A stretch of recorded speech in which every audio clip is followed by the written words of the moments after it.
네, 2부를 시작하겠습니다. 밖에 계신 분들께서도 자리에 착석해 주시면 감사하겠습니다.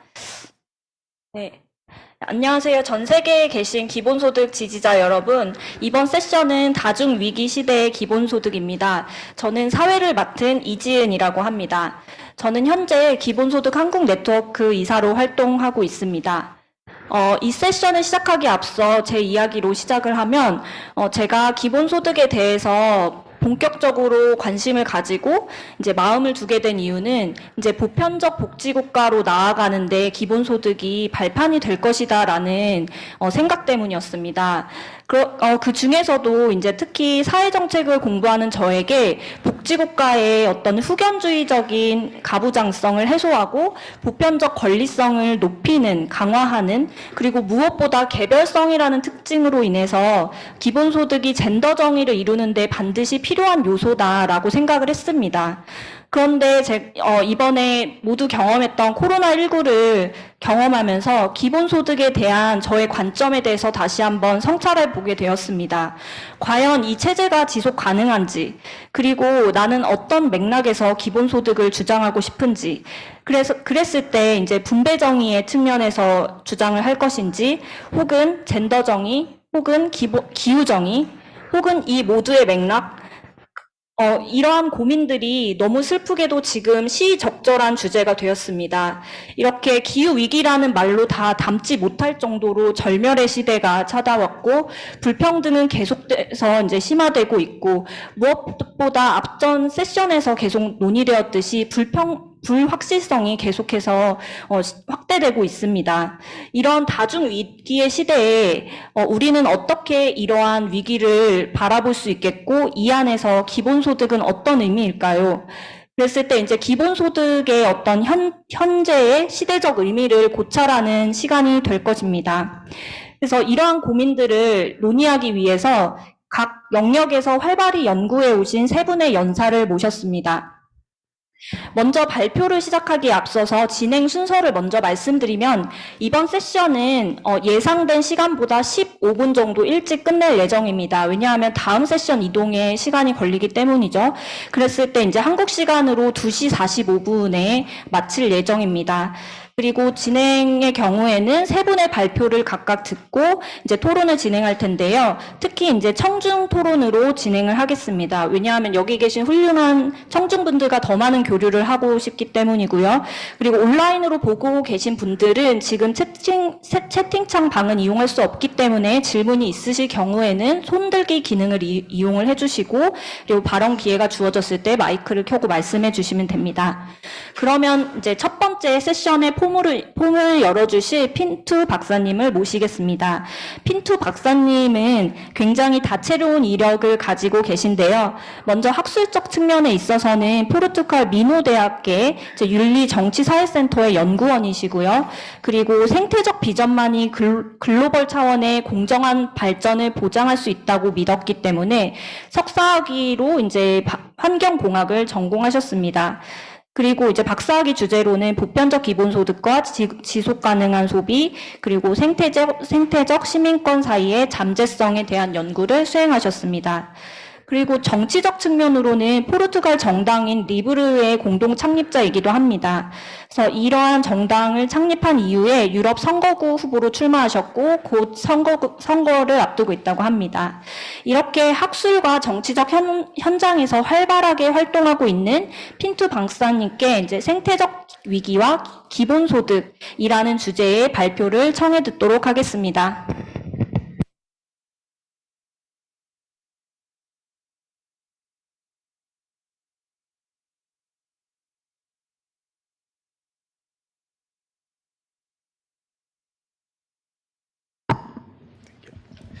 안녕하세요. Hello. 안녕하십니까. 우선 시작하기에 앞서서 안효상님을 비롯해서 모든 조직위 분들께 감사의 말씀을 먼저 드리도록 하겠습니다. 그래서 저희가 다음으로 나아갈 수 있는 기회를 마련해 주셔서 감사하고요. 오늘 이 자리에서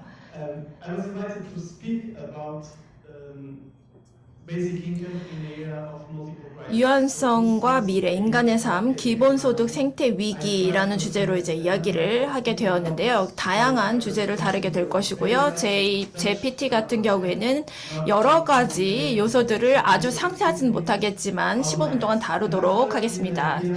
그래서 최대한 노력을 하겠고요. 이 유한성 생태에 대해서 먼저 보도록 하겠습니다. 인간의 삶은 또 그리고 삶이 끝난 다음에는 이미 죽음이 있으면 더 이상 부패하고 삶이 존재하지 않기 때문에 유한한 것이죠. 그렇기 때문에 이런 특정한 측면 때문에 저희는 취약성을 가질 수밖에 없습니다. 그리고 이 취약성은 연약성을 의미하고요. 그렇기 때문에 저희는 우리 모두가 사회적으로 취약하고 또 연약한 존재라고 생각을 합니다. 그래서 그 취약성과 연약성을 vulnerability, fragility를 좀 더 다양한 방식으로 사용을 하겠지만 어저께 파레이스 님께서도 그 형제에 대해서 말씀을 해주셨죠. 같은 맥락에서 저희 행성도 유한한 것입니다. 다양한 방식으로 유한한데요.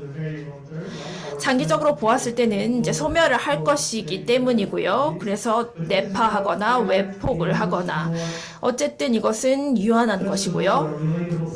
그리고 좀 더 이해하기 쉽게 표현을 하자면 자연자원의 측면에서 유한하고요. 그리고 또 행성 자체가 할 수 있는 것, 또 어떻게 오염을 정화하고 또 이런 배출량이라든지 아니면 어저께 이야기를 했던 그 어업이라든지 이런 다양한 부분에 있어서 자원은 유한합니다.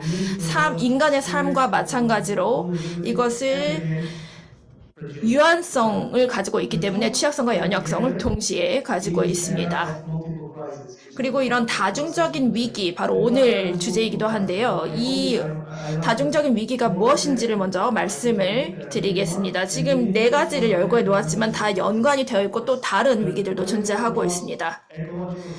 저희가 생태적 위기, 사회적 위기, 그리고 또 경제, 그리고 또 인플레라든지 불평등 이런 모든 것들을 이야기를 할 때, 그리고 또 후쿠시마 오염수 방류라든지 화재라든지 유럽의 여러 화재, 그리고 또 이렇게 기온 상승이라든지 또 보건 위기, 코로나, 에볼라 이런 모든 위기들을 통해서 일종의 연계가 존재를 하고 있다. 그래서 우리가 생태를 파괴하고 있고, 그리고 또 인간과 동물이 좀 더 가까워지면서 바이러스를 공유를 하고 또 바이러스가 점점 더 많이 창궐한다. 이런 식으로 가고 있습니다. 그래서 이 지식을 공유를 하고, 그리고 또한 행성의 취약성에 대해서 저희가 충분하게 이해를 하고 또 어떠한 사회적인 혹은 그 경제학적인 기준선이 있는지를 이해하는 것이 굉장히 중요합니다. 그래서 사회적 기준선과 행성의 경계를 존중하는 것이 필수적입니다. 제가 말씀을 드리기 전에 지금 2가지 슬라이드를 먼저 빠르게 훑고 지나가도록 하겠는데요. 최소한의 한 4개의 탈출 전략을 생각을 해볼 수 있겠습니다. 그래서 이 취약성과 연약성의 탈출 전략으로서 생각을 할 수 있는 것은 우선 첫 번째는 엘리트에 의한 탈출입니다. 그러니까 엘리트라는 것은 이 취약성과 지금 연약성이 존재한다고 말씀을 드렸는데, 이런 것들이 존재함에도 불구하고 자신을 스스로 보호하고 싶어하는 사람들입니다. 그래서 예를 들어서 은행원이라든지 아니면 이제 독점적인 장소나 공공 장소를 포기를 하고, 그리고 또 실제로 영화의 사례가 있는데요. 어저께 유르겐이 이야기를 했던 성향의 모자 같은 것은 아니지만 어쨌든 영화 엘리시엄 같은 경우가 이 엘리트에 의한 탈출 전략이 아주 좋은 사례라고 생각을 합니다. 그러니까 지구는 존재를 하는데 사람들이 살아갈 수가 없고 굉장히 유한한 자원이 있고 대부분의 사람들이 이곳에 살고 생존을 위해서, 그리고 또 자원의 접근성을 확보하기 위해서 싸우는 것을 볼 수가 있고요. 그리고 엘리시움이라는 위성에 나머지 소수가 살고 있고 녹지라든지 여러 가지 자연 자원이 풍부한 곳에 일부만 살고 있는 것을 볼 수가 있습니다. 2번째는 내부 탈출 전략입니다. 그러니까 외부의 상황에 대해서 집중을 하진 않고 내부에 대해서 생각을 하고요. 마음 챙김의 정치라든지. 예를 들어서 저 같은 경우에는 이 탈출 전략으로서 내부 탈출이 나쁘지는 않은데요. 이 공유된 취약성에 있어서 나쁘지 않은 전략이라고 생각할 수 있습니다. 그리고 또 다음은 변명에 의한 탈출을 제가 적어놨는데요. 네, 나는 개인이기 때문에 사실 영향을 미치지 않는다. 그럼 왜 상관을 할까? 그리고 실제로 더 악화가 될 수도 있다. 그렇기 때문에 이것이 행성에 대해서 좋은 상황이 아닐 수도 있고, 그리고 또 최대한 문제를 일으키지 않겠다. 이렇게 생각을 할 수도 있고요. 그리고 마지막 전략은 좀 도발적일 수도 있겠는데요. 좀 더 급진적이고요. 그리고 또 비인간적인 것인데요. 바로 이런 모든 것들은 이 극한의 기후변화 때문이다. 그리고 이것은 인간의 책임이므로 인간이 행동에 대해서 대가를 치르는 것이 공정하다. 이런 식으로 생각을 하는 것입니다. 이 전략엔 동의하지 않는데요. 이미 80년대에 있었던 이 사회경제학자들과 또 경제학들의 논의에서 이런 것들이 많이 다뤄지기도 했었습니다. 그러면 이런 탈출 전략을 회피하기 위해서 어떤 것들을 해야 하는지, 준비해야 하는지 세 가지를 중심으로 준비를 해야 합니다. 인간, 그리고 자연, 그리고 기술의 관점에서 생각을 해야 합니다. 그리고 이것이 무엇을 의미하는지를 적어 놓았는데요. 그렇다고 제가 안티 모더니스트라든지 포스트 모더니스트는 아닌데요. 이 계몽을 통해서 사람들이 무엇이든 할 수 있는 모든 것들을 이 과학의 힘으로 다 할 수 있는 존재로 그려놓았다. 그리고 인간이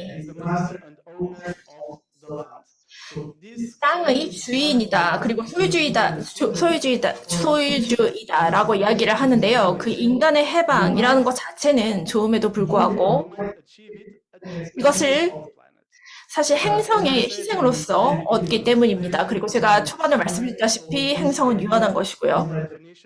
그렇기 때문에 지속적으로 중장기적으로는 이것이 지속 가능하지 않습니다. 그리고 이런 행성의 경계라는 것은 지금 이러한 상황을 회피하고 또 탈출하기 위해서는 새로운 뉴 딜이 필요하고요. 생태적인 딜이 필요한 것입니다. 그러니까 기술에 반대하자라는 것은 아니고요. 지금 이 여러 기술로 인해서 해법에서 이 기술을 제외시키는 경우가 있는데 그것이 반드시 필요하다고는 생각하지 않습니다. 그리고 그 외에도 해방적인 기술을 생각할 수 있겠습니다. 예를 들어서 좀 더 적절한 툴 그리고 쇼마커의 전제를 생각할 수 있겠고요. 그래서 이런 기술을 우리가 충분히 이해하고 사람들이 통제할 수 있다면 그리고 사람을 위해서 인류를 위해서 쓸 수 있는 기술을 발전을 시키는 것이고요. 그리고 이 기술은 두 가지를 가능하도록 해야 되는데요. 우선 첫 번째는 인간 해방을 가능하게 할 수 있어야 하고요. 그리고 두 번째는 행성의 보전, 그리고 자연 자원의 보존을 할 수 있어야 합니다. 그리고 또 중요한 것은 이 자연의 내재적인 가치를 인지해야 하는 것이고 인정해야 하는 것입니다.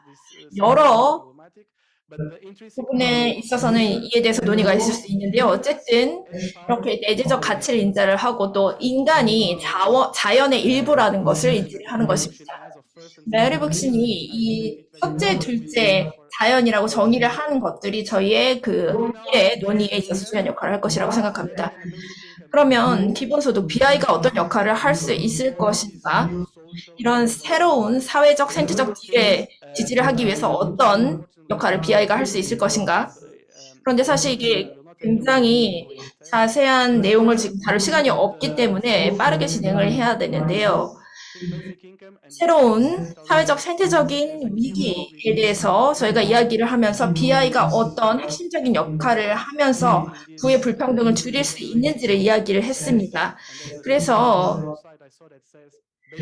이 세대 간의 평등과 또 이것을 굉장히 좋은 슬로건으로 활용을 할 수도 있겠지만요. 이러한 것들이 다른 이 스페인의 선거에서 보았을 때 이 좌파에서 이 각각의 이 시민들에게 80세가 되면은 2만 유로를 제공을 하고 이러한 것들이 이 부유층에게 과세를 하면서부터 재원을 조달을 하겠다 이러한 것들 그리고 또 부유세라든지 또 상속세 이런 것들을 생각을 하는 그런 다양한 방식으로 생각을 할 수 있습니다. 그리고 또한 소득, 부, 그리고 탄소 발자국 이런 사이에는 굉장히 긴밀한 연계가 있습니다. 이것을 어떻게 BI를 통해서 재원 조달을 할 수 있을지, 재원 조달의 수단으로서 쓸 수 있을지라는 것이 이 과학과 또 이론적으로도 굉장히 유용하고요. 그리고 또 전 세계적인 탄소 발자국을 줄이는 것에도 도움이 됩니다. 그리고 다음 제가 슬라이드에서 강조하는 부분이기도 한데요. 이 UBI를 통해서 분배되는 부의 유산입니다. 그리고 제가 다음 슬라이드에서 좀 더 상세하게 설명을 해놓고 있는데요. 이 다양한 일과 관련이 돼서 노동과 관련이 돼서 다양한 컨셉을 제공을 하고 원칙적으로 예를 들어서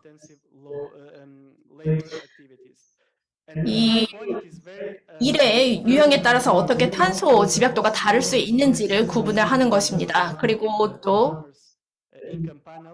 저희가 농민들에 대한 내용을 다루는 패널에서 좀 더 자세히 이야기를 하겠지만 어떻게 정치적인 지지를 받아서 이 생태적인 보호를 좀 더 강화할 수 있는가? 예를 들어서 유럽 의회에서 이 유럽의 그린 딜을 통해서 유럽의 자연보건법이라는 것이 이런 개념이 대두가 되었습니다. 그리고 우파에서는 혹은 반대하는 측에서는 이것이 농업인들에게 불리할 수 있다라고 이야기를 하는데요. 이에 대해서 BI가 할 수 있는 역할이 있다라는 것이죠. 그래서 좀 더 중추적인 이 자연의 유실 소실에 있어서 기본소득이 할 수 있는 역할이 있습니다. 그리고 어떠한 영향이 있을 수 있는지 그리고 좀 더 노동 집약적이고 천연자원 집약적일 수 있는 그런 노동과 같은 경우 제가 2020년 그러니까 3년 전에 어떤 논문에서 두 개의 시나리오를 제시를 했습니다. 우선 첫 번째는 지역 내에 자급자족 역량을 갖춘 그런 시나리오가 있고요. 제가 여기에 저자의 말을 인용을 해놨고요. 그리고 두 번째 시나리오 같은 경우에는 이 다동화에서 자본 집약적인 하이테크 경제에서 구현하기가 더 쉽다. UBI는 이 경제에서 더 구현하기가 쉽다라는 것입니다. 그리고 이를 통해서 누구의 기술인가? 그리고 누가 이 기술을 통제를 하는가? 그리고 누구의 이득과 연관이 되는가? 그러니까 경제를 세, 네 개의 대규모 기업 기술이 통제를 한다. 그렇게 된다면 인간의 해방으로 이어질 수 없다라고 생각을 합니다. 그리고 또 다른 노동과 관련된 질문을 보도록 하겠습니다. 일과 관련이 돼서요.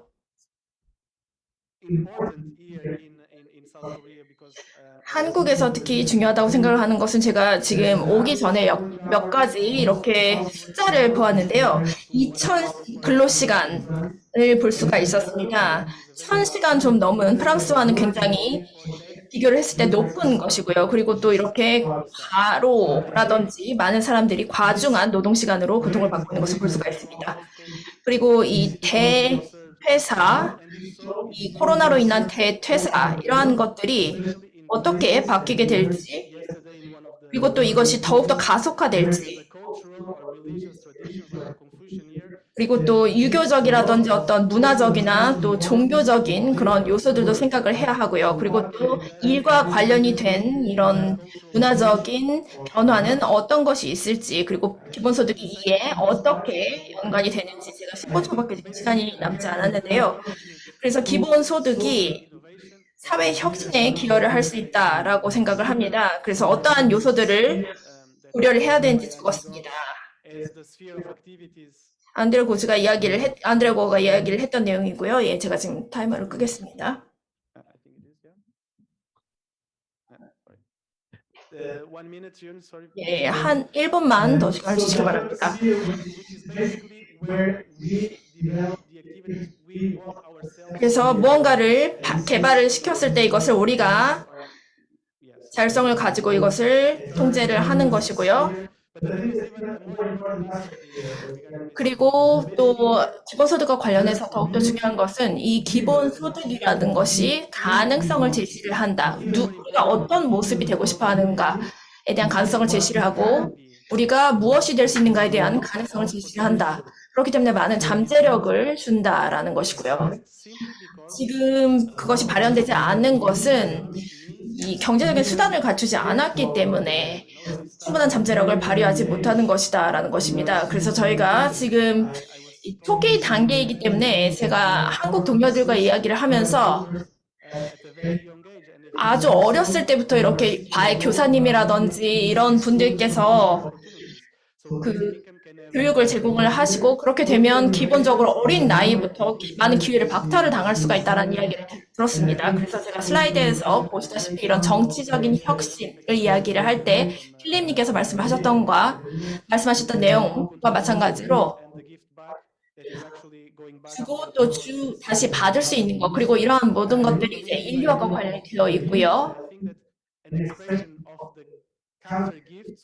그리고 또 되돌려주는 것, 그리고 사람들이 이 기본소득을 수령하는 것이 가장 적극적인 정치적인 참여가 될 수 있다라고 생각합니다. 그리고 기술 혁신에 대해서는 오픈소스라든지 코스모컬리즘, 90년대에 이야기가 되었던 내용이고요. 그리고 또 스스로 일하는 것, 그리고 소프트웨어 코드가 다양한 국가에서 오픈소스로서 개발이 되고 이것이 로컬 니즈에 따라서 공개가 되는 것, 그리고 또 공유 지식, 이러한 것들이 나와 있습니다. 그리고 또 예를 들어서 이미 위성이라든지 이런 것들이 어떻게 개발이 되는지 많은 사례가 있고요.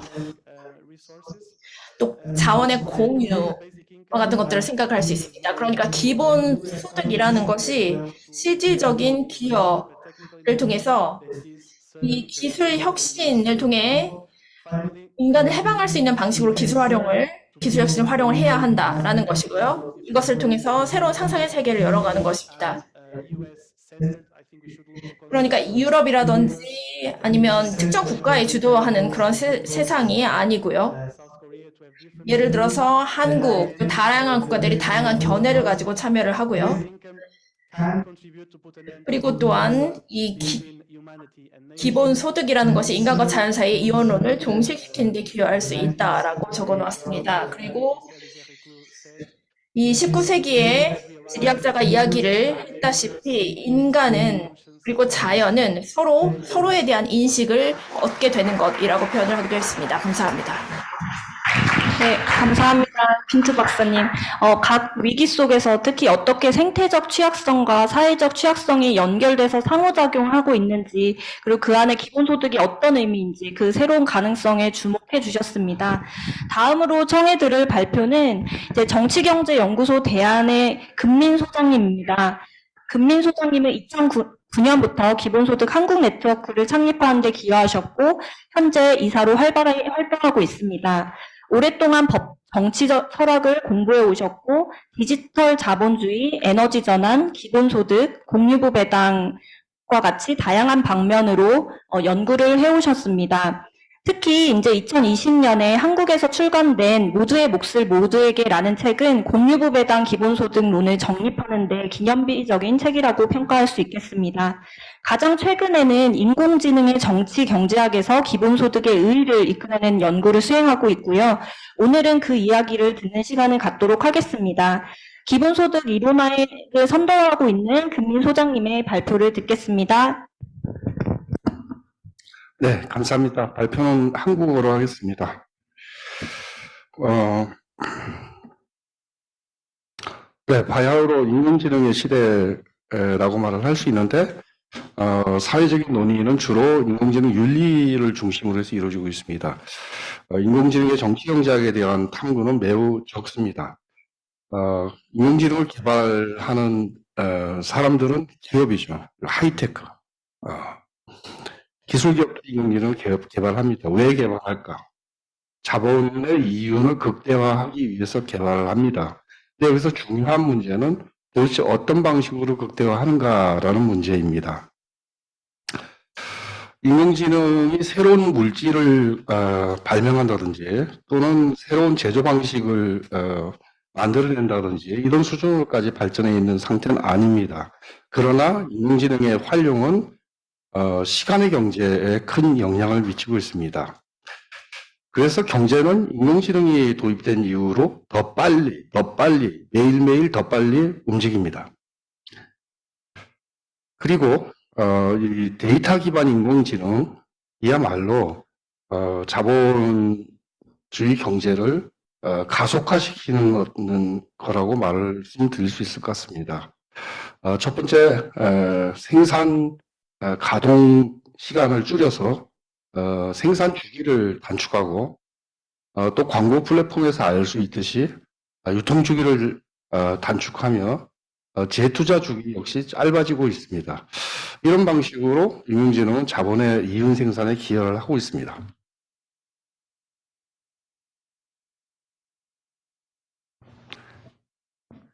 네, 그러면 인공지능, 현 단계의 인공지능은 사실은 일종의 타임 테크놀로지, 시간 기술이라고 볼 수 있습니다.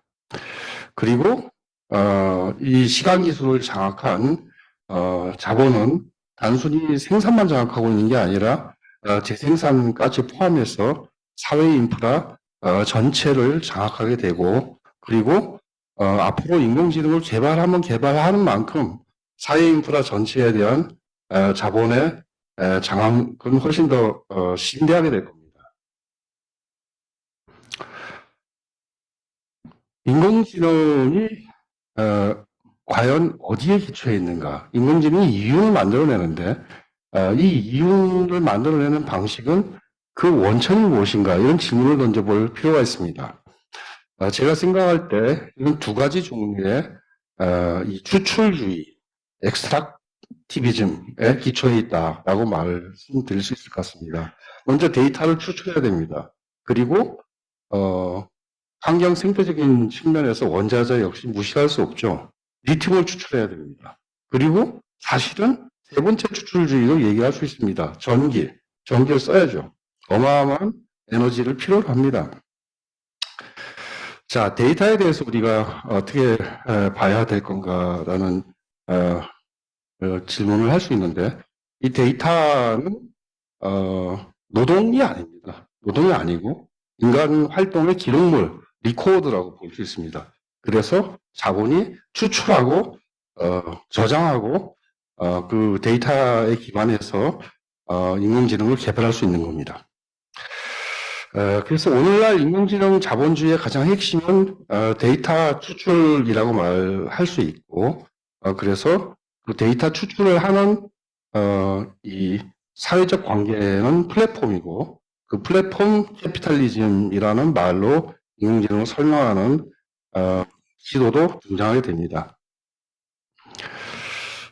데이터 못지않게 중요한 것은 컴퓨팅 파워죠.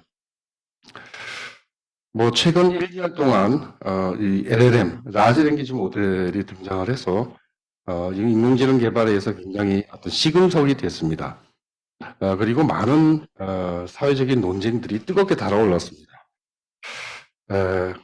인공지능의 거대한 언어 모델 LLM이 아직 산업에 활용되고 있지는 않지만, 그러나 이 영역 전문 분야의 특수한 DSA 모델은 이미 산업에 활용되고 있습니다.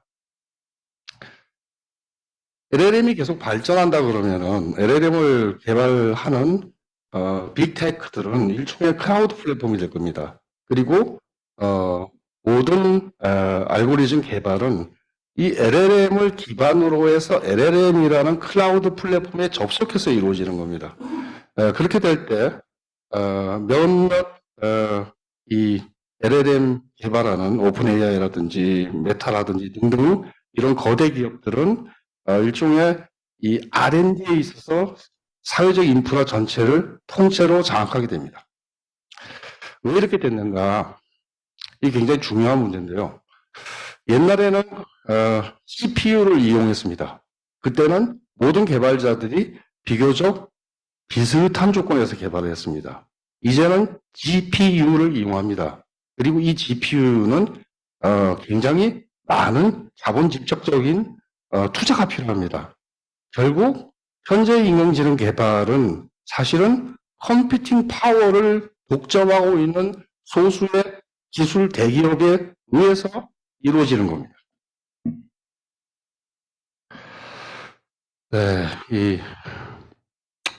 제 PPT가 팔자가 깨지고 그래서 좀 죄송합니다.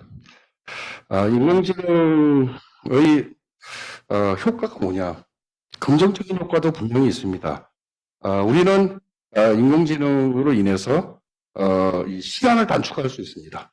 시간을 단축할 수 있다는 것은 인간이 더 자유로운 활동에 더 많은 시간을 쓸 수 있다는 거죠. 생산 시간과 유통 시간, 재투자 시간 등등이 단축되면서 사람들은 더 많은 여유를 얻을 수도 있습니다. 그런데 좀 달리 생각해 보면요. 시간을 단축한다라는 것은 노동 시간을 단축한다는 거고, 그리고 그것은 일자리가 사라진다는 게 될 수도 있습니다. 완전 자동화된 사회 이전이라 하더라도 노동 시간이 줄어들고, 그리고 점점 더 이 저임금화되는 현상들이 나타날 수 있습니다. 두 번째 문제가 있죠. 감시자본주의. 슈버프가 얘기한 감시자본주의 문제가 있습니다. 그리고 생태적인 문제. 여전히 화석연료 사용에 의존하고 있는 한에서 인공지능을 많이 사용하면 할수록 반생태적인 효과가 나오겠죠. 이런 긍정적인 측면, 부정적인 측면이 다 있는 게 인공지능이라고 말할 수 있습니다. 네. 인공지능에 기반한 자본주의가 어떤 사회적 갈등을 회피하려면은 두 가지 문제를 해결해야 됩니다. 하나는 분배 문제입니다. 그리고 다른 하나는 사실은 감시의 문제입니다. 감시의 문제를 해결하기 위해서는 베이직 인컴 같은 게 아니라 좀 다른 조치, 예를 들어 유럽에서 통과시킨 GDPI라든지 등등 다른 어떤 조치가 필요하겠죠. 그러나 이 기본소득, 베이직 인컴은 분배 문제를 해결하는데 굉장히 유력한 수단이 될 수 있다라고 생각합니다. 이미 저임금화 현상이 보편화됐고, 그리고 생산성의 향상과 소득 수준, 임금 수준이 탈동조화하는, 브린 율프슨의 표현에 따르면 더 그레이트 디카플링이 일어나는 그런 시대가 됐습니다. 그리고 만약 이 시대에 기본소득을 도입해서 이런 그레이트 디카플링에 대해서 우리가 보완책을 가질 수 있다 그러면은 장차 올 수도 있는 완전 자동화된 사회에 대한 준비도 될 수 있을 거라고 생각합니다. 저는 좀 더 다른 포인트, 다른 논점을 오늘 말씀드리고 싶은데 그것은 인공지능의 정치 경제학이 거꾸로 기본소득에 대한 정당화 논거를 제공해 준다는 얘기입니다. 아까 말씀드린 것처럼 인공지능은 데이터에 의존하고 있습니다. 그리고 구체적으로 보면은 언어 모델은 전부 훈련 데이터에 의존하고 있고, 그리고 그 밖에 플랫폼 캐피탈들은 나날이 영업을 하려고 그러려면 매일매일 고객 데이터를 모아야 됩니다. 데이터 없이는 가동되지 않습니다. LLM 모델과 관련돼서 오늘날 신문에 많이 나오는 뉴스는 훈련 데이터의 코피라이트, 저작권 문제죠. 이 저작권 문제와 별도로 사실 더 중요한 문제는 저작권에 민감하지 않은 훈련 데이터로도 충분히 거대 언어 모델의 알고리즘을 짤 수 있다는 얘기입니다. 그리고 사실은 그런 저작권에 민감하지 않은 굉장히 많은 데이터 뭉치들은 이 사회 전체의 것이다. 사회 구성원 모두의 몫이다. 이렇게 생각할 수 있다는 겁니다. 그렇다 그러면은 인공지능의 활용을 통해서 생긴 이윤의 일부분은 적어도 사회 구성원 모두에게 기본소득의 형태로 분배할 수 있는 것 아니냐라는 생각을 해볼 수 있습니다. 오늘날 인공지능 자본주의의 가장 핵심적인 특징은 데이터 중심성인데요. 바로 이 데이터 중심성으로부터 기본소득, 데이터 디비덴드, 데이터 배당으로서의 기본소득에 대한 정당화가 가능하다고 생각합니다. 그 다음 문제죠. 그럼 알고리즘을 개발하는 사람들은 그냥 공중에서 아무것도 의존하지 않고 개발을 하느냐? 그건 아니죠. 인류의 공통 지식에 의존하고 있습니다. 그리고 사실 이런 의미에서 매우 심층적인 정당화를 인공지능에 대해서 인공지능의 수익을 기본소득 재원으로 사용할 수 있는 심층적 정당화를 시도할 수 있다고 생각합니다. 좀 더 표층적인 측면에서 보더라도 거의 모든 기술 기업의 이 인공지능 개발에 쓰이는 개별적인 기술 하나하나는 과거에 언젠가 미국 정부의 공공투자에 의해서 만들어진 겁니다. 그런데 미국 정부는 그 공공투자에 대해서 어떤 대가도 받지 않았습니다. 그것은 거의 모든 나라가 그렇습니다. 그렇기 때문에 이 공공투자, 퍼블릭 인베스트먼트의 대가, 보상을 우리가 요구할 수 있고, 빅테크는 그 이윤의 일부분을 기본소득 재원으로 사용해야 된다라고 생각합니다. 네, 감사합니다. 네, 감사합니다. 인공지능이 시간의 가속성에 영향을 미치고 있고, 인공지능 기반 플랫폼 자본주의 특징인 데이터 중심성을 기반으로 해서 우리가 배당 방식을 생각해 볼 수 있겠다라는 등 여러 가지 제안을 해주셨습니다. 다음 주제는 돌봄 위기와 기본소득을 연설해 주실 알마즈 젤레키 교수님을 소개드리고자 합니다. 젤레키 교수님은 뉴욕 상하이 캠퍼스의 정치학과에서 정치 이론과 페미니스트 사회 이론, 그리고 비교 정치 경제학을 가르치고 계십니다. 오랫동안 페미니스트 관점에서 기본소득에 대한 연구를 진행해 오셨는데요. 오늘 이에 대한 얘기를 들어보고자 합니다. 그러면 젤레키 교수님께 마이크를 넘겨드리고자 합니다. 젤레키 교수님 발표 부탁드리겠습니다.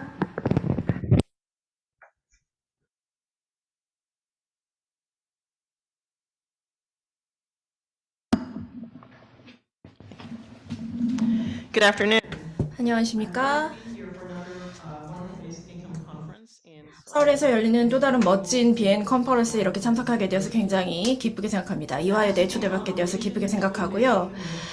그리고 저는 오늘 이 자리에서 기본소득과 돌봄의 위기의 관계에 대해서 이야기해달라는 요청을 받았는데요. 여러 가지 종류의 위기가 있기 때문에 어떻게 논의를 시작해야 될지 참 알기가 쉽지 않습니다.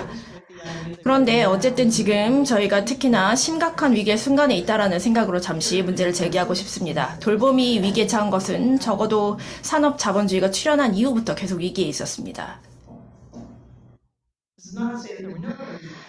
그렇다고 해서 산업 자본주의 이전엔 돌봄의 위기가 없었다는 것은 아니고요. 다만 우리가 여전히 살고 있는 자본주의 시대의 특정한 형태, 그러니까 제약이 없는 자본주의의 축적적, 착취적, 또 소외적 에토스와 비이윤적이고 상호적이고 관계적인 돌봄의 에토스 사이의 분리를 강조를 하는 것입니다.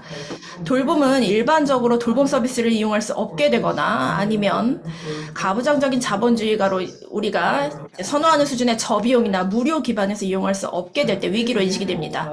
여기 지금 보시는 사례인데요. 미국의 상원 의원입니다. 그래서 가족 지원 계획법이 실패했을 때 1971년 당시에요.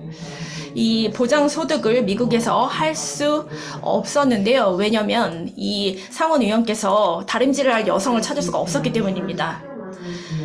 그래서 돌봄은 예를 들어서 그 전 세계적인 맥락에서 돌봄 제공자의 부족, 그리고 남반구에서 북반구로 돌봄 제공자를 이동시키는 세계 돌봄 무역, 이런 모든 선진 자본주의 경제의 급락하는 출산율, 이런 모든 위기들을 보여주고 있고요. 그리고 지금 2.1%대에 달하는 출산율, 그러니까 지금 위에 보시는 이스라엘 같은 이상치 빼고는 굉장히 낮은 수준을 보고 계십니다. 그리고 1명 중에 1명 이하인, 한 명당 한 명 이하인 출산율, 어느 나라인지 혹시 아실까요? 이런 이상치가 있습니다.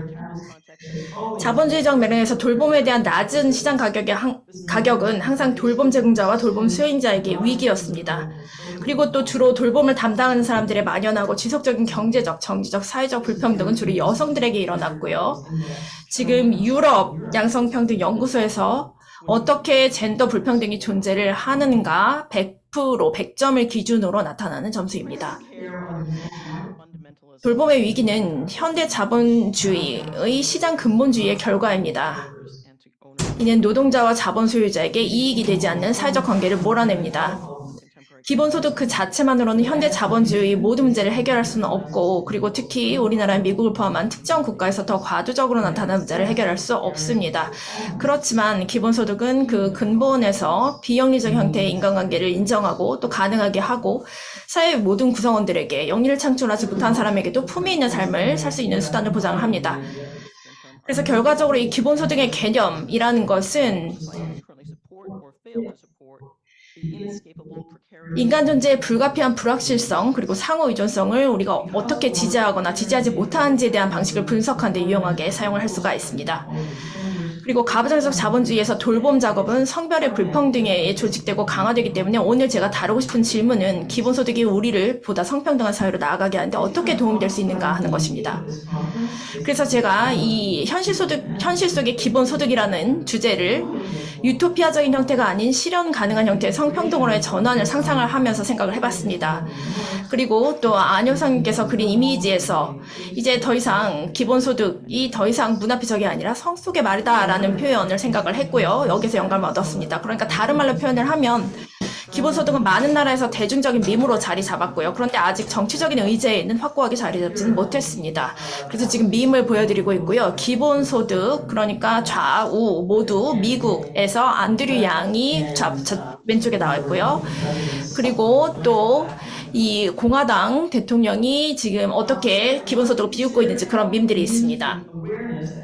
그래서 이런 전반적인 이 의식을 어떻게 활용을 해서 성별이나 또 돌봄의 필요성 또는 책임과 관계없이 모든 사람이 현재 존재하는 우리 제도 또 사회 정책에서 품위 있는 삶을 살기 위해서 필요한 수단을 갖춰야 한다는 기본소득의 원칙을 발전시키기 위해 어떻게 우리의 인식을 활용할 수 있을지를 생각해 보고자 합니다. 기본소득의 세 가지 핵심적인 특징, 무조건성, 보편성, 개별성, 이러한 것들을 생각을 해볼 수 있고요. 이 프로그램, 기존의 사회 프로그램에 적용해서 이 원칙을 향해 나아가게 할 수 있습니다. 이런 접근 방식이 실용적이고도 이상주의적인 측면에서 볼 수 있고요. 그리고 모든 국가에서 기본소득은 기존의 소득 지원 프로그램과 공존하거나 아니면 이것을 조율하면서 발전해야 합니다. 그리고 저의 목표는 기존의 소득 지원 프로그램을 그 이미지로 개혁함으로써 기본소득을 향해서 점진적으로 발전하고 또 기본소득의 궁극적인 채택을 위해서 그 필요한 제도적인 틀을 준비하는 것입니다. 모든 사람에게 경제적 안정을 제공하는 것은 많은 국가에 있어서 20세기에 아직 미완성인 사업이었습니다. 세계 선진국에서 사회정책의 발전 상황을 보면 우리의 모든 자본주의 경제들에 대한 진실, 즉 경제적 안정은 오직 근로소득과 집합적으로 조직된 소득 지원이 결합될 때 가능하다는 진실을 인정하는 것이었습니다. 이러한 사회정책의 젠더 발전은 우리 경제에 대한 추가적이고도 지금껏 충분히 인정되지 못해왔던 진실을 반영을 하고 있습니다. 바로 유급 고용에서의 생산적인 노동은 무급 돌봄에 근간하고 있다는 것이죠. 의존하고 있다는 것이죠. 이러한 사회정책 개발의 많은 부분이 일어난 맥락에는 젠더 편견이 자리하고 있습니다. 주로 남성의 삶과 고용 패턴, 또 전통적인 가족의 구조, 그리고 생산적인 부양자와 비생산적이고 의존적인 돌봄자, 이렇게 젠더화된 노동 분담을 기반으로 하고요. 그리고 또 여성 노동의 특정한 관계로 인해 만들어집니다. 산업발전 이전에는 여성, 남성, 어린이가 농업과 또 비공식 노동시장에서 함께 일을 했고요. 경제활동이 도시로 또 공장으로 이동을 하고 가정과 직장이 분리가 되고 가정에 돌봄자가 필요하게 되면서 젠더화된 분업으로 이어집니다. 일하러 나간 여성들은 딸일 가능성이 높고요. 그리고 어머니는 예전엔 함께 공유했던 책임을 이제 혼자서 도맡게 됩니다. 그래서 클라우디아 골든이 이야기를 했던 U자형 패턴이 만들어집니다. 그러니까 이 기혼 여성의 유급 노동 참여에 있어서 U자형으로 나타나고요. 지금 그 중년의 여성이 이 프록시 값으로서 나와 있고요. 그리고 이 GDP가 증가함에 따라서 X축이고요. 그리고 또 여성의 이 참여 기회가 어떻게 증대가 되는지를 보여줍니다. 경제와 사회국가가 발전함에 따라서 여성의 고용은 증가를 하고요. 그리고 지금 U의 바닥 쪽을 보면은요. 좀 더 이 의존하는 모델로서 그 사회급여에 대한 의존 모델의 개발로 이어지고요. 돌봄자에 대한 혜택은 생계부양자와의 관계에 따라 달라지게 됩니다.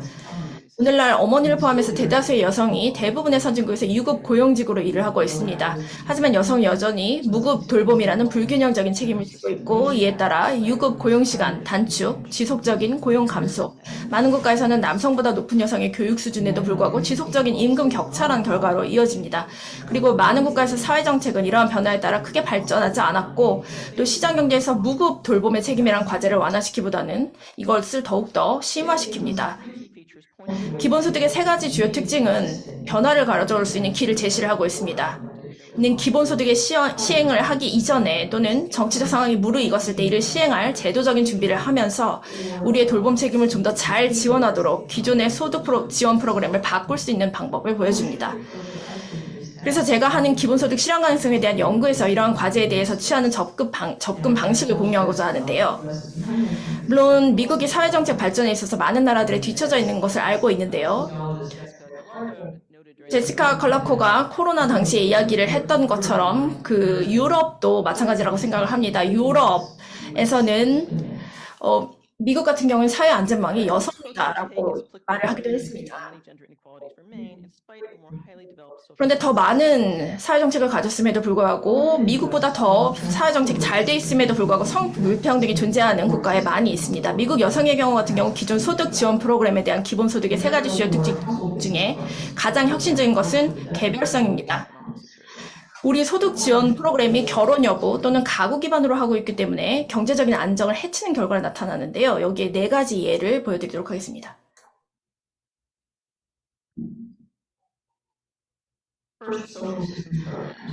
우선 첫 번째는 사회부조 프로그램입니다. 그래서 자산심사를 통해서 빈곤층을 대상으로 하고요. 높은 수급 거부권을 갖는 가계소득 수준을 기준으로 합니다. 그래서 이 두 소득이 결합이 되면 아무 낮은 수준이라도 이것이 사라진다라는 것이고요. 결혼으로 인한 불이익이 가난한 한부모 가정에게 함정이 됩니다. 그리고 빈곤과 고립 상태에 놓이게 되고요. 다른 성인과 이러한 책임을 분담하지 못하게 됩니다. 사회부조급여를 개인에게 추가적으로 지급을 하는 것은 그러니까 1인당 기본소득의 방향으로 가는 것은 이 당분간 자산주사에 기반한 사회복지 혜택이 남아있더라도 이러한 불이익을 해소합니다. 두 번째, 세 번째 같은 경우 이 두 가지는 이 조세 제도가 이 결혼 커플에게 어떤 의미를 가는지를 보여주는데요. 이 미국의 조세제는 결혼 보너스를 제공을 합니다. 특히 중간 및 고소득 납세자들, 특히 전통적으로 성별화된 유급의 생계부양자와 일하지 않는 돌봄자로 분업화되어 있는 측에는 이점을 제공을 합니다.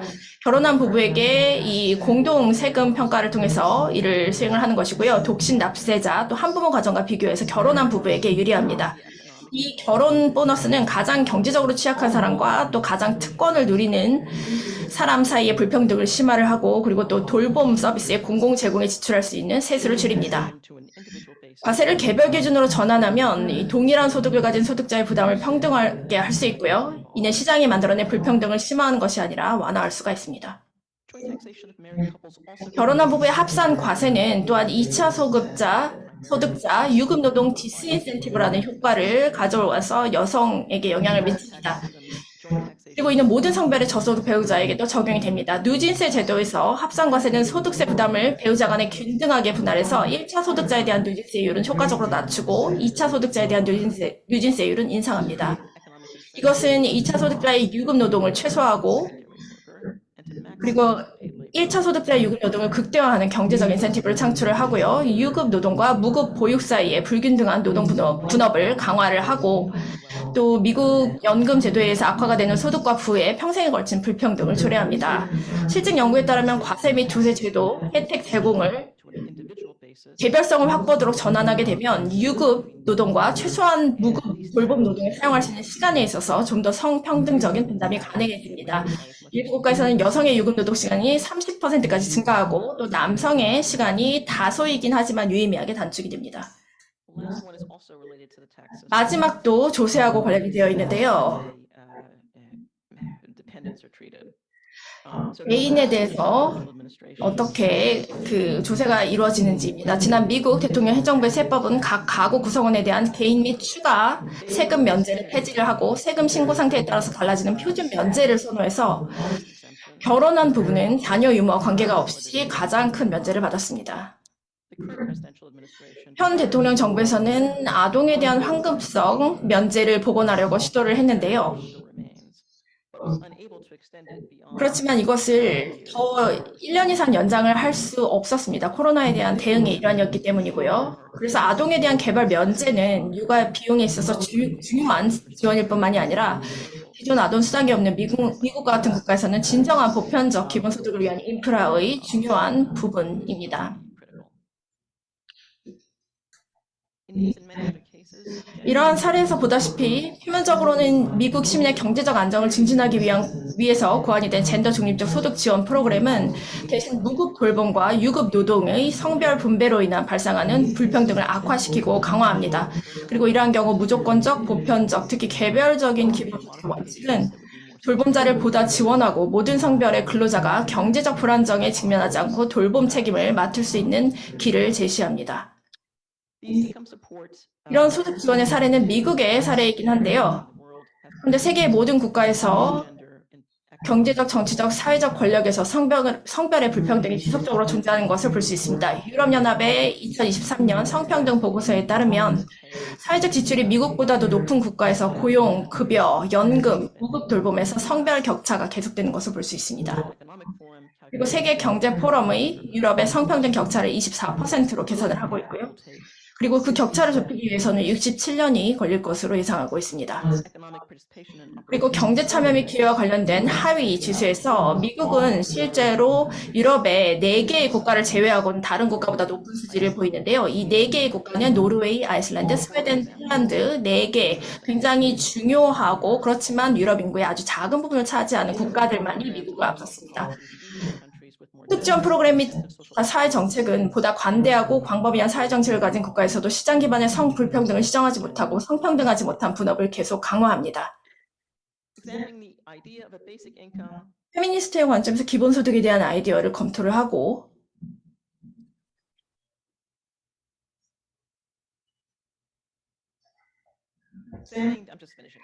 네, 지금 마무리를 하도록 하겠습니다. 기본소득에 대한 아이디어를 페미니스트 관점에서 검토를 하고 그 관점을 표면상 성중립적인 소득 지원 프로그램의 구조로 전환하는 것은 첫 번째 단계일 뿐입니다. 여성이 정치적 평등을 요구하기 시작한 지 100년이 넘었고요. 또 경제적 평등을 요구하기 시작한 지 50년이 지난 후에도 성불평등과 보살핌의 위기가 어떻게 지속이 되고 있는지를 보여줍니다. 다음 단계는 성별을 포함하는 소득 지원 프로그램을 도입하는데 정치적인 장애물을 어떻게 해결을 할 것인가 라는 것입니다. 저희 희망은 오늘 이 자리에 모인 우리 모두가 각자 나라의 기본소득의 시행에 전념을 하고 또 기존의 소득 지원 프로그램에 젠더를 포함하는 기본소득의 방향으로 나아가게 하는 방법을 찾고 그래서 그 궁극적으로는 기본소득 도래를 위한 토대를 마련하는 것입니다. 네, 그래서 좀 더 긍정적인 김종철 선생께서 말씀을 하셨던 그런 긍정적인 메시지를 전달을 하면서 발표를 마치도록 하겠습니다. 네, 감사합니다. 젤리케 교수님.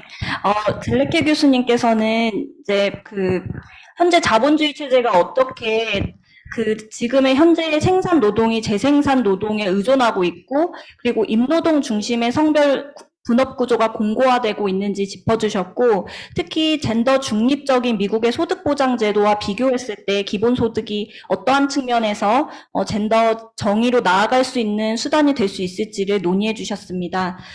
자, 지금부터 청중 토론으로 넘어가도록 하겠습니다. 이렇게 세 분의 다양한 주제의 발표를 들어보셨는데요. 혹시 질문이 있으신 분들은 먼저 오프라인으로 손을 들고 말씀해 주시면 되겠습니다. 네, 가운데 계신 분 말씀해 주세요.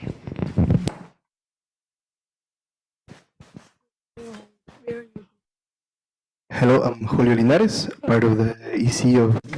홀리오 리나리스라고 합니다. I thank you first of all for your very good intervention. Very 먼저 매우 좋은 the first 발언 감사합니다. 두 가지 질문이 있는데요. fundamental of AI. So 김민 선생님께 질문 드립니다. there's a part AI의 정치 경제에 대해서 말씀해 주셨는데요. the labor that is behind a lot of the training of the AI of the large language. 사실 그 생략된 부분이 AI를 트레이닝 하는 데 있어서 사실은 노동이 투입이 된다는 것이죠. Often in the global south. 그리고 그러한 알고리즘을 훈련시키는 사람들 중에 상당수가 이제 글로벌 사우스에 해당한다는 그런 인종적인 측면이 있다는 것입니다. 또 두 번째 질문은 모든 분들께 질문 드리는 것인데요. 우리가 자본주의적 국가에서는 The distinction between productive labor, the worker, and the 생산적 노동과 and on the other hand, 돌봄 제공자를 social ecology or ecological arguments to 이제 구별을 하고 있는데 human nature, second nature as you call it. I wonder. 생태적으로 보았을 때 이제 1차적 자연과 2차적 자연의 존재에 대해서 우리가 이야기를 하는데요. I'll just leave it there. 기본소득과 관련해서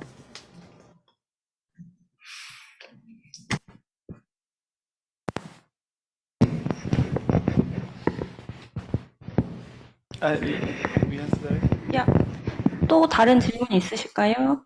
네. Hi, my name is Jane. 예, 제이입니다. 굉장히 흥미로운 발표 감사합니다. Question about 제가 드릴 질문은 contribution of UBI on 보편적 기본소득이 이 생태적 지속 가능성에 어떻게 기여할 수 있는지에 대한 것이고요. because I'm losing my words. 예, 지금 질문을 생각을 하고 있는데요. 가처분 시간과 소득을 가지고 있는 사람들이 좀 더 사회적으로 정의 있고 또 유의미한 생태적으로 지속 가능한 활동을 한다라고 생각을 했을 때 큰 격차가 있다라고 생각을 합니다. 생태적 지속 가능성과 자신이 원하는 하고 싶은 것을 하는 것 간의 그 간극이 존재를 합니다. 그래서 이 UBI와 노동 그리고 이 일을 시장 경제에서 벗어나서 좀 더 필수적인 경제, 예를 들어서 돌봄의 경제 이런 식으로 그 방향을 바꾸게 어떻게 유도할 수 있을까요? 네, 한 질문 더 받고 답변을 듣도록 하겠습니다. 네, 저쪽 계신 분 먼저 말씀해 주세요. 예, 저는 그 기본소득당의 당원이고요. 김한샘이라고 합니다. 궁금한 게 저희 한국에서는 이제 그 코로나 사태 때 이제 기본소득에 대한 어떤 실험 같은 게 좀 진행이 됐었는데, 물론 다 반응은 되게 좋았지만 또 되게 효율적으로 이제 자본이 배분이 됐었지만, 그 후에 이제 좀 후폭풍이 있었죠. 그로 인한 그 물가 상승률이라든지 이런 부작용들이 수반이 될 수밖에 없는데 그러니까 지금 이제 세 분의 브리핑을 들었을 때 이제 어떤 것이 좋은지에 대해서는 이제 충분히 다 아는 것 같아요. 근데 그로 인해서 수반될 수밖에 없는 어떤 부작용들이나 이런 부분들에서 어떤 그 경감책을 가지고 있느냐, 이런 부분에 대해서는 아직 다뤄진 바가 없는 것 같아서 혹시 이 부분에 대해서 어떻게 생각하시는지 궁금합니다.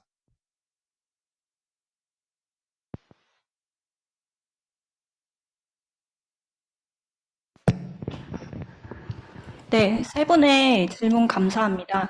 그러면은 먼저 핀트 야, Thank you. I'll try to maybe question number one, number two. 네, 1번, 2번 같은 거는 이제 연관이 되어 있기 때문에요. 국가의 역할은 사실 쉽지가 않은데요. 제가 괄호를 하고 또 무보편성 이런 식으로 이제 표기를 해 놨습니다. 저희가 활동을 확장을 하게 되고, 그리고 이것이 더욱더 확장이 되면, 그리고 또 이를 통해서 조건을 만들고, 그래서 사람들이 시간을 들여서 돌봄을 좀 더 그 공동체적으로 할 수 있도록 하는 것 굉장히 좋은 이야기고요. 그리고 또 좋은 이야기이긴 하지만 리스크가 있습니다. 이 커뮤니티에서는 여기에서는 그 일정 사람들을 배제를 하는 것이 아니기 때문인데요. 그래서 이 아나키라고 표현할 수 있을지 모르겠지만 이 국가라는 것은 할 수 있는 역할이 있다라고 생각을 합니다. 보편성을 이야기를 할 때 이 커뮤니티가 특정 인종 그룹이라든지 아니면 언어 그룹이라든지 이런 것보다는 더 큰 개념이라는 것을 알고 있어야 하고요. 그리고 이런 논의가 프랑스에서도 많이 나오는데요. 그러니까 보편성이라는 것이 무엇인가, 그리고 누가 국민이라든지 형제로 간주가 되는가, 누구까지를 간주할 수 있는가, 이런 이야기를 할 수 있는데요. 그래서 국가가 할 수 있는 역할이 이 부분에 있다라고 생각을 합니다. 그러니까 이 민족 국가가 뭐 반드시 어떻게 역할을 해야 된다 이런 것이 아니라 EU 차원이 될 수도 있겠고요. 그런데 어쨌든 특정 역할을 할 수 있다라고 생각을 하고요. 그럼에도 불구하고 말씀하신 것처럼 저도 좀 더 가처분 시간이 있고, 그리고 또 경제적인 수단이 있을 경우 자신이 하고 싶어하는 사회적인 필수적인 노동을 하고자 한다. 그리고 더 이상 삼자에게 의존을 하지 않게 된다라고 하는 부분에 동의를 합니다. 그리고 또 다른 질문에 대해서는 잔이라고 하셨죠. 제가 결정론적인 사람은 아니기 때문에요. 어떤 것을 하시든 거기에서는 어떤 결과가 나타날 수 있는데요. 그런데 이 BI를 받았기 때문에 덜 혹은 더 생태적인 결과로 갈 것이다 이렇게 생각하진 않습니다. 그렇지만 전반적으로 그런 방향으로 나아간다라고 생각을 하는 것에 확신을 가지고 있고요. 그리고 현재 보고 있는 것은 그 반대인데요. 예를 들어서 이 노동권에서 누군가의 시간을 이제 제품처럼 상품처럼 사는데요. 그리고 또 무언가를 소비를 하고요. 그런데 이것이 굉장히 제한적인 방식으로 이루어집니다. 모순적으로 들릴 수도 있겠지만 실제로 그렇습니다. 실제로 과소비를 하고요. 시간이 없기 때문에 소비를 더 많이 하게 되는 것이죠. 그런데 이 기본소득을 받음으로써 좀 더 덜 생태학적으로 영향을 미치는 방식으로, 예를 들어서 내가 필요로 하는 것, 옷이라든지 뭐 필요로 하는 것들 직접 만들고 짓고 이런 것들을 한다라든지, 또 작은 이런 일들을 하면서 굉장히 기쁘게 생각을 하고요. 그러니까 논문을 작성을 하는 것보다 실제로 더 많은 기쁨을 얻을 수 있습니다. 그래서 이 부분에 대해서는 제가 확정적으로 말씀드릴 수는 없겠지만요. 그리고 또 이 행동과 태도를 구분을 해야 됩니다. 여러분이 생각하기에 맞다고 생각하는 것과 이것을 어떻게 표현하는 것은 다르죠. 그래서 많은 사람들이 태도는 생태학적으로, 친생태학적으로 태도를 가지고 있습니다. 그래서 이렇게 해야 된다. 그리고 소비 패턴도 바꿔야 된다라고 알지만 행동은 다르게 나타나는 경우가 있습니다. 그래서 기본소득이 실제로 이런 균형점을 찾는 데 있어서 도움이 된다라고 생각을 하고요. 좀 더 친생태학적 환경, 그러니까 소득이나 시간이 없었기 때문에 못했던 것들을 할 수 있다라고 생각을 합니다. 네, 그리고 부작용에 대해서 시간이 없으면 다른 분들께 기회를 드리도록 하겠습니다. 금민 소장 부탁드립니다. 네, 그 데이터와 노동에 대해서 좀 말씀을 드리자 그러면은 인공지능 자본주의가 데이터 추출주의에 근거하죠. 그리고 이 데이터 추출은 저임금에 기초합니다. 특히 이미지 데이터를 레이블링하기 위해서는 저임금 노동이 필요합니다. 이건 마치 리튬을 채취할 때 저임금 노동이 필요한 것과 마찬가지입니다. 그러면 인공지능 자본의 이윤이 저임금에서 나오느냐? 저는 아니라고 생각합니다. 저임금에서 나오는 게 아니고 훈련 데이터를 해서 알고리즘을 개발하고 그 알고리즘이 사회 전체의 소셜 인프라스트럭처를 장악함으로써 그 인프라스트럭처를 장악함으로 생기는 독점, 모노폴리 렌트, 독점 지대와 비슷한 방식으로 이윤이 나온다고 생각합니다. 두 번째는 어떤 비유를 하는 게 편할 것 같아요. 우리가 화석연료를 여전히 사용하고 있죠. 그런데 화석연료와 과거 아주 먼 옛날에 그 화석연료를 남긴 동물이나 식물은 다른 거죠. 노동 또는 디지털 활동과 데이터의 관계가 그렇다고 생각합니다. 그래서 이 자본이 노동이나 디지털 활동, 우리들의 자유로운 디지털 활동에 대해서 직접적으로 포섭하지는 못하지만 데이터는 그들의 플랫폼 서버에 기록되어 있는 고정 자본이 될 수 있고 그게 그래서 일종의 오너십과 비슷한 지위를 획득할 수 있는 겁니다. 그래서 더 문제가 되는 거죠. 우리가 하는 활동은 사라지지만 데이터는 남고 자본은 데이터를 자신의 고정 자본으로 만드는 세상을 우리가 살고 있다 이렇게 생각하시면 분명하게 노동과 데이터를 구별할 수 있을 것 같습니다. 젤레케 교수님 부탁드려요. Yeah, let me try to address briefly each 네, 각각의 질문에 대해서 간략하게 답변을 드리도록 노력을 하도록 하겠습니다. 홀리오님께서 질문 주신 것에 대해서는 이 기본 소득을 통해서 물론 이제 그 국가에서부터 점점 멀어지고자 하겠지만요. 저희가 지금 현재 생각을 하고 있는 것은 일종의 개인의 자산에 대한 경찰의 감시와 같은 것입니다. 예, 지금 웃는 분도 계신데요. 굉장히 흥미롭습니다. 그런데 어쨌든 국가의 우선순위는 바뀌게 될 것이고요. 그래서 재분배 쪽으로 더욱더 나아가게 될 것입니다. 그래서 이 BI를 가지고 좀 더 사람들이 재산권을 지키기보다는 사람들을 보호하는 방식으로 나아갈 것이라고 생각을 하고요.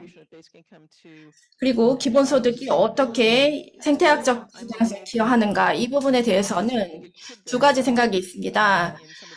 어떤 경우에는 훌륭한 기여를 할 수 있다라고 생각을 하고 이미 그런 내용을 살펴봤고요. 그런데 또 가처분 소득, 또 그리고 여가 시간도 늘어나면서 여행을 더 많이 할 수도 있고요. 그리고 코로나가 끝나고 나서 전 세계적으로 여행객이 증가를 하고 이런 것을 볼 수가 있었는데요. 그러니까 기본소득이라는 것이 한쪽에서 일어날 수 있는 활동이지만 또 반대로 이로 인해서 일어날 수 있는 오염 활동이라든지 기업의 활동으로 인한 오염이라든지 이런 것에 대해서는 또 어떻게 과세를 할 것인가도 생각을 해봐야 할 것입니다. 그리고 또 영향, 효과에 대해서 이 소득 지원 프로그램이 어떻게 인플레를 야기를 했는가 이 부분에 대해서는 팬데믹에서 소득 지원 프로그램으로 인해서 이것이 인플레에서 많은 연관성이 있었다라고 생각을 합니다. 재난지원금이라든지 이런 여러 프로그램이 있었는데요. 이 인플레가 무엇인가라고 생각을 하면 사실 이 임금이 급여가 굉장히 인건비가 비싸졌고 뭐 이런 것들입니다. 그래서 팬데믹 같은 경우 이런 특수한 상황에서 인플레에 대한 우려는 저희가 항상 기본소득을 이야기를 할 때 항상 이야기를 하고요. 그리고 또 경제학자로서 기본소득의 운동가로서 저희가 해결해야 되는 문제이기도 합니다. 그리고 또 이 부분에 대해서는 저희가 분명히 고민을 해봐야 하는 부분이고요. 그래서 기본소득 그리고 또 긍정적인 영향을 이야기를 할 때 미국의 사례를 보게 되면요. 많은 사람들이 특정 직업은 회피하고요. 그래서 착시적인 그런 방식의 별로 혜택도 없고 또 돈도 안 되는 그런 것에서 벗어나서 다른 방식의 노동을 추구를 했다. 이런 것이 기본소득의 긍정적인 효과였습니다. 그래서 이러한 것이 근로자들이 좀 더 나은 임금으로 나아갈 수 있다. 그리고 또 미국 같은 경우에는 미국의 사례에서는 여러 가지 효익을 볼 수가 있었고 또 다른 국가에서 예를 들어서 인플레이션을 일으키지 않고도 어떻게 임금이 올라가는지 이런 사례도 있습니다. 중요한 질문 한두 개 정도만 받고 짧게 답변 듣는 시간을 듣도록 하겠습니다. 네, 이승훈 교수님 부탁드립니다. 가운데 마이크 부탁드립니다.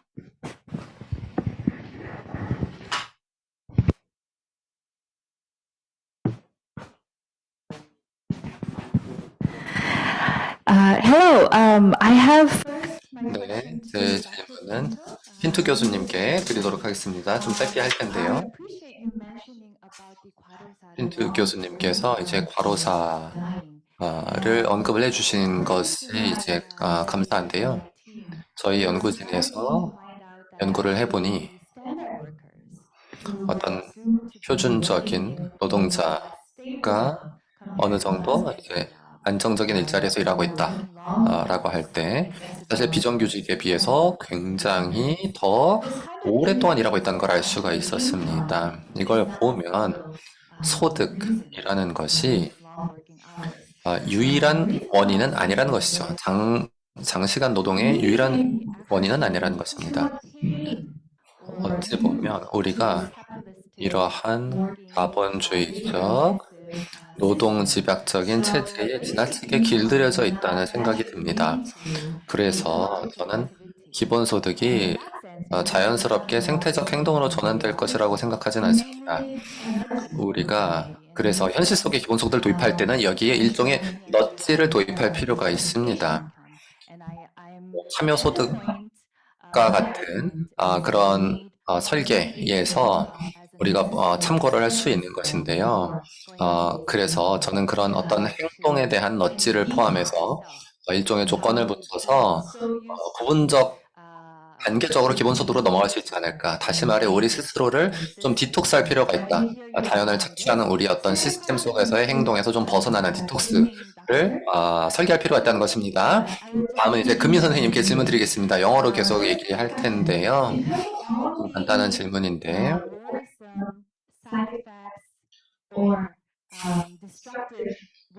우리가 AI의 어떤 부작용이나 파괴적인 결과에 대해서 많은 우려를 하고 있습니다만 오픈AI의 샘 엘트먼 CEO가 월드코인이라고 하는 새로운 개념을 제안한 바가 있습니다.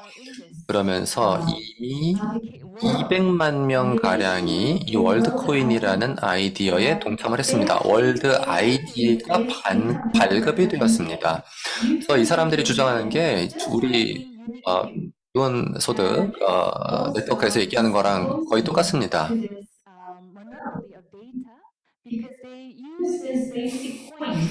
그래서 이 사람들이 하려는 게 이 일종의 이제 월드코인이라는 것을 암호화폐로서 지분을 공유하는 그리고 탈중앙화된 방식으로 또 조직을 운영하는 그런 수단으로 매개체로 삼고자 한다는 것입니다. 그래서 이거를 어떻게 바라봐야 할지 제가 잘 모르겠어서 이런 일종의 AI 개발론자들이 또 주장하고 있는 일종의 암호화폐 기반 기본소득에 대해서 어떻게 보시는지 궁금합니다.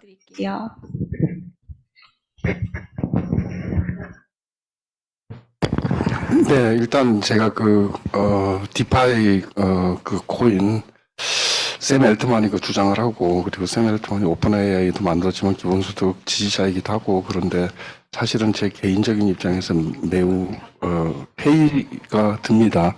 소장님 마이크 가까이 이유는 여러 가지 화폐 개혁안들이 있는데 예를 들어 포지티브 마니라든지 서브림 마니라든지 등등 그런 방식으로 우리가 화폐 제도를 개혁을 해서 기본소득을 주는 방식을 생각할 수는 있겠지만 그러나 탈중앙적인 방식으로 그게 어떻게 기본소득으로 연결될 수 있는지 아이디어는 비슷하고 이상은 비슷할지 모르지만 사실 저는 개인적으로는 회의적입니다. 그러나 뭐 샘 알트만이 오픈 AI를 만들고 기본소득 아이디어하고 결합을 시킨 것은 매우 긍정적으로 생각합니다. 다만 오픈 AI 역시 오픈 AI LP는 자본주의 회사고 그리고 오픈 AI 역시 일종의 클라우드 플랫폼으로 개발자들에게 이 모노폴리 렌트를 추구하지 않으면은 앞으로 자본주의 회사로서 지속 가능성이 없을 겁니다. 그런 점에서 좀 전국적인 또는 글로벌 차원에서의 어떤 디자인으로서 인공지능을 활용한 수익에 대해서 예를 들어 1%다 또는 10%다를 전부 기본소득 재원으로 받아내는 방식. 뭐 미국에 산다든지 유로피안 유니언에 산다든지 아니 일국 단위로 한국에 산다든지 그런 방식이 훨씬 더 장래성 있는 것 아닌가 이런 생각을 합니다.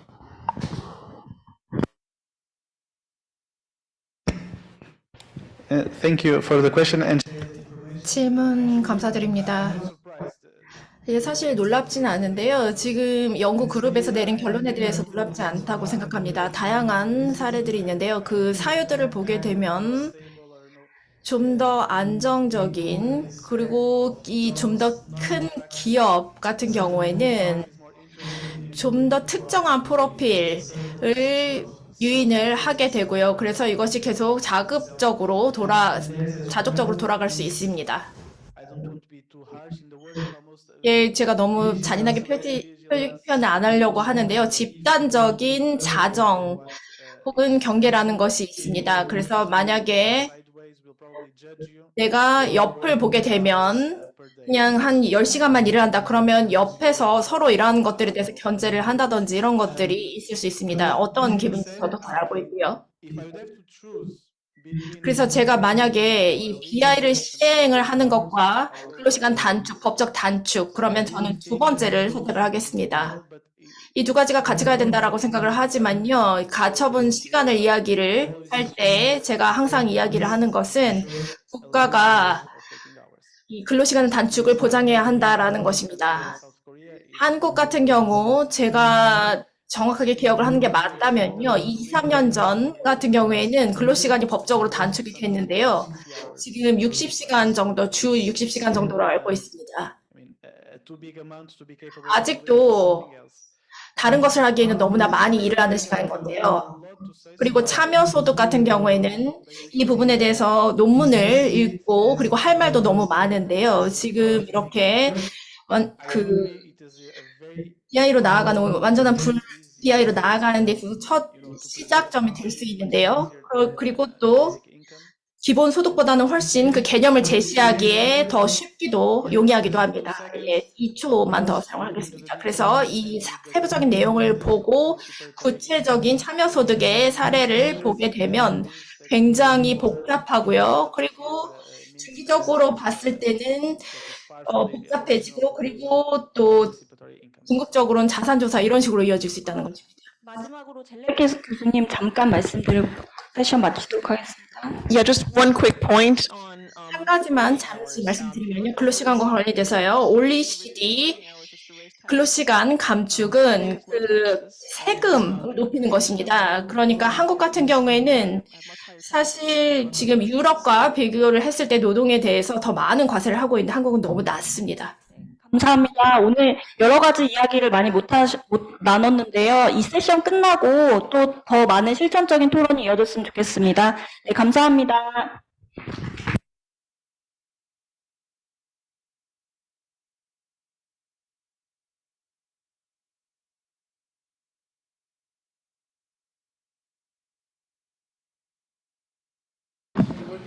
안녕하세요. 서포터즈 이소연입니다. 이번 세션이 끝났습니다. 지금 통역기를 중앙 데스크에 반납 부탁드리고 신분증과 함께 교환 부탁드립니다. 3시에 여기서 개별 세션 1이 이어집니다. 다른 세션들은 지하 1층에서 3시에 시작될 예정이니 참고 부탁드립니다. 감사합니다. Hello, I'm Sabator Soyeon Lee. This session is over. Please return the translator to the central desk now and exchange it for an ID card. This session is over. The concurrent session 1 will continue from here at 3 p.m. Other sessions will start at 3 p.m. on B1. Thank you.